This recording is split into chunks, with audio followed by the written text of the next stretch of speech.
एक और अहम वीडियो आपके सामने रखता हूं। रूसी अटैक के बाद डोनेत्स्क के आसमान में बरसी आग।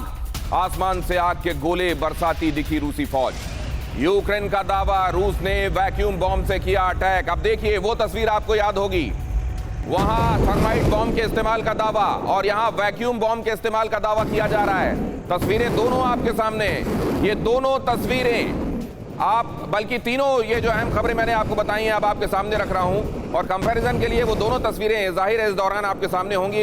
इन तस्वीरों को देखिएगा और उसके बाद हम अपने एक्सपर्ट्स की तरफ चलेंगे। इस बॉम्ब के बारे में भी चर्चा होगी, क्या बला है ये बॉम्ब और अगर ये वहां इस्तेमाल किया जा रहा है तो कितनी बड़ी आबादी को ये इंपैक्ट कर रहा होगा, ये हम समझने की कोशिश करेंगे। लेकिन फिलहाल देखिए वहां के आसमान में ये जो आप देख रहे हैं कोई फायरवर्क्स नहीं है, ये खुशी में छोड़े गए पटाखे नहीं है, ये वहां इंसानियत कैसे कराह रही है, ये तस्वीरें इस बात की गवाह हैं। और देखिए किस तरीके से पॉलिटिकल लीडरशिप के अपने अपने ईगो और उन ईगो के चलते जनता की बातें करने वाले लोग, वो लीडरान जो ये कहते हैं कि हम जनता की बेहतरी के लिए काम करते हैं, एक्चुअली जनता के साथ क्या होता है वो आप यहां देख रहे हैं।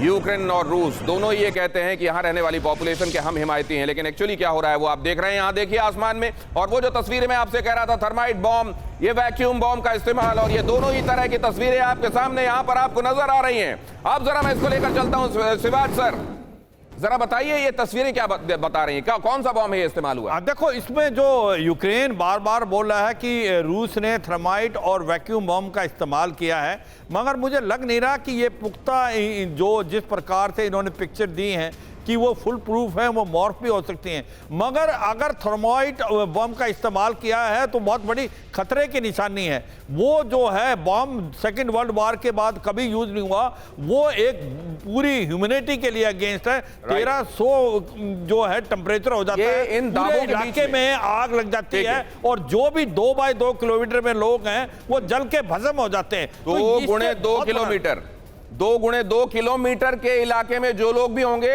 वो भस्म हो जाएंगे, हड्डियां हवा हो जाएंगी, भाप बन जाएंगे लोग। ऐसा होता है क्या? वाकई इस तरह के बॉम्ब का इस्तेमाल किया जा रहा है। ये यहां पर ये जो आपको माइक्रो पिक्चर दिखाई दे रही है, अब जरा इसको बड़े कैनवस में समझने की कोशिश करते हैं। जितेंद्र सर के पास चलते हैं। जितेंद्र सर, मैं आपका आर्टिकल पढ़ रहा था एक, आपने उसमें लिखा है, a war that has produced many losers but no clear winner. उसके बावजूद ये चलता चला जा रहा है सर। और कितना आगे और किस तरीके के वेपन इस्तेमाल होंगे? देखिए, ये जो लड़ाई है ये यूक्रेन की लड़ाई नहीं है, ये नेटो और रशिया के बीच में ये लड़ाई चल रही है। और जो कुछ भी हम क्यों न कहें, वेपन सिस्टम से लेके, डायरेक्शन से लेके, सारी चीजें जो है नेटो की तरफ से आ रही हैं। अब वो रशिया को डिप्लीट करना चाहते हैं, क्या करना चाहते हैं, ये इसमें हमें कोई कंफ्यूजन नहीं होना चाहिए।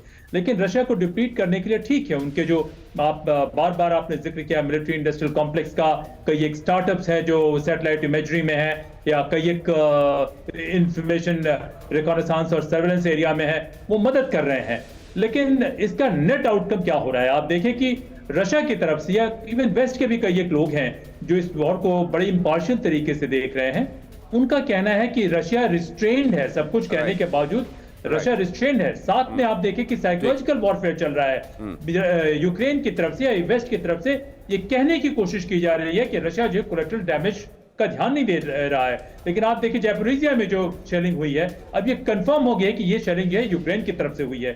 तो आप देखें कि जो यूक्रेन का ये मानना है कि लुहांस्क में और डोनेत्स्क में जो रशियन पॉपुलेशन की आप बात करते हैं, मैं समझता हूं 60 नहीं कहीं तो 70 और 80% कुछ शहरों में रशियन पॉपुलेशन है, तो वो उसकी तरफ ध्यान नहीं दे रहे हैं। और उनका मकसद ये नहीं है कि यूक्रेन लड़ाई जीत जाए, उनका मकसद ये दिखाई पड़ रहा है कि किस तरीके से रशिया को डिप्लीट कर दें। ये दूसरी बात है कि रशिया को डिप्लीट करने के बाद पश्चिम का भी हित सुधरेगा नहीं। लेकिन ये जो एक अपैथी दिखाई पड़ रही है बड़ी साफ है दिनेश जी।